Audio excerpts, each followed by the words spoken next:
Mercy, King, mercy! Every breath you take is mercy from me. Hi, Kumkani! Klaw made his debut in the MCU in Avengers Age of Ultron. He was a mercenary and arms dealer who had stolen a large supply of Vibranium from Wakanda before the events of the film.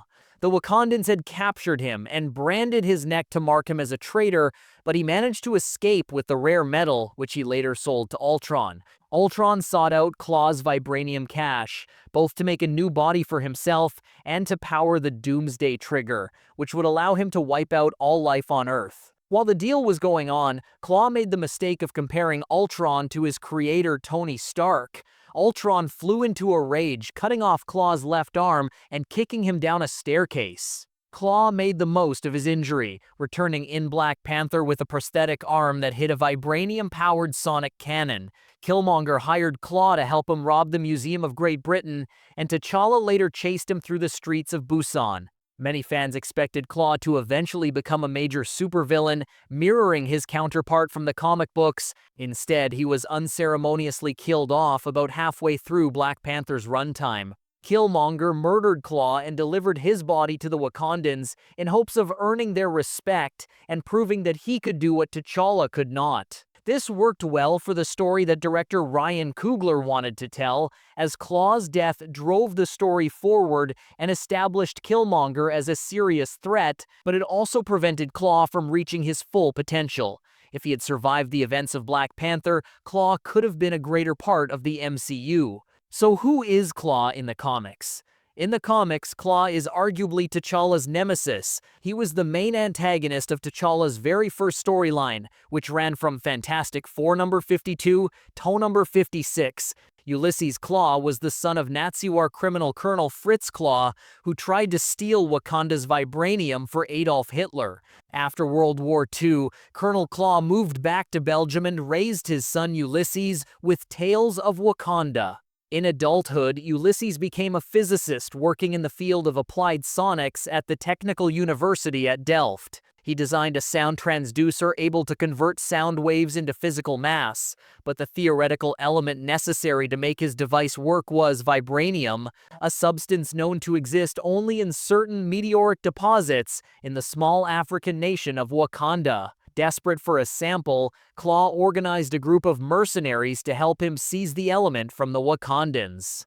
After the Wakandan king and bearer of the royal mantle of the Black Panther, T'Chaka refused to yield any of the metal. Klaw and his mercenaries opened fire. When Klaw's sonic weapons overpowered T'Chaka, the young Prince T'Challa ran to his father's aid.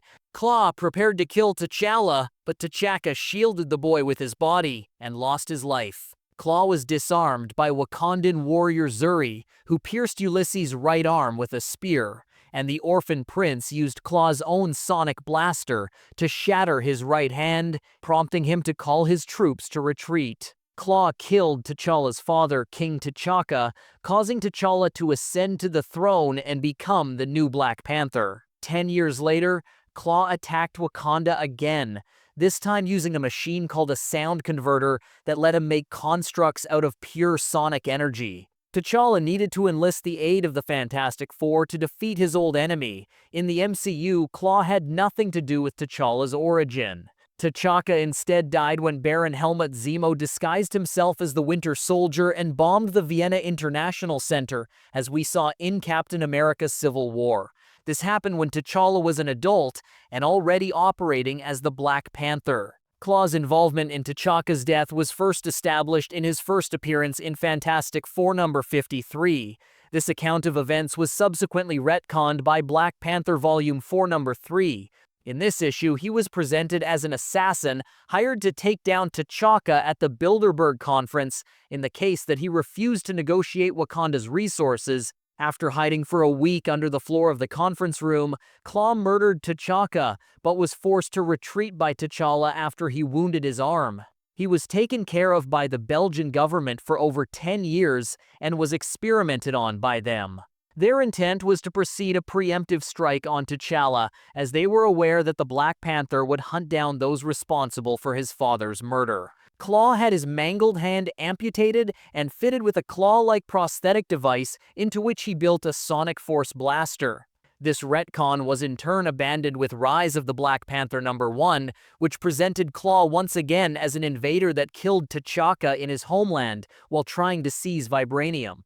At first, the comic version of Klaue was just a human with a sonic cannon for an arm, much like his MCU iteration. However, Fantastic Four #53 ended with Klaue climbing into the sound converter as a last-ditch effort to defeat Black Panther and his allies. The following issues revealed that the machine transformed Klaue into a being of living sonic energy, much like his constructs. In this new form, Klaue was able to control sound and was immune to most forms of damage, though he was ironically susceptible to Vibranium. Unlike many transformations in comics, Klaw's change was permanent, but he did not seem to mind. He reveled in his newfound power, and he descended even further into villainy. Over the years, Klaue has continued to antagonize characters like the Fantastic Four, the Avengers, the Thunderbolts, and most of all, Black Panther. He seemingly died in the pages of Superior Carnage #5, but he somehow returned in Uncanny X-Men Volume 3 #35. Klaue is virtually immortal, even if his body is destroyed, absorbed by Vibranium, or lost in a vacuum. This is because Klaue can return immediately upon being in contact with sound again, or has a means to expand. Klaw's mental essence remains dispersed until sonic vibrations provide energy to rebuild his body. Klaue possesses a number of superhuman physical powers stemming from his body's conversion into an extra-physical energy form. In some as-yet unknown way, Klaw's body is a stable energy form possessing mass and sentience. This form is not bound by conventional human limitations. Klaue does not need food or sleep, nor can he be harmed by penetration wounds, disease, shock of impact, oxygen deprivation, and more. In the MCU, Age of Ultron and Black Panther, Klaue was mostly a comedic character. He offered some candy to Quicksilver and Scarlet Witch when they tried to threaten him, joked about his greatest fear being a cuttlefish, and sang "What is Love" while waiting to be interrogated by Agent Ross.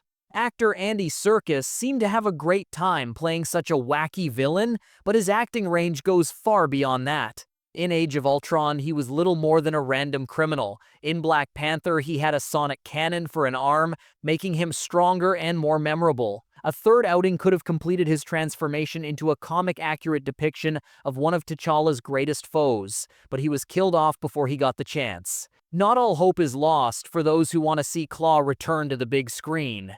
Given the MCU is a superhero setting, there is no shortage of ways that Klaue could potentially return. He could come back to life, much like Phil Coulson did in Agents of S.H.I.E.L.D., or a version of him from an alternate universe could somehow find his way to the MCU. Klaue would be an interesting antagonist for Shuri or whoever becomes Black Panther in the future.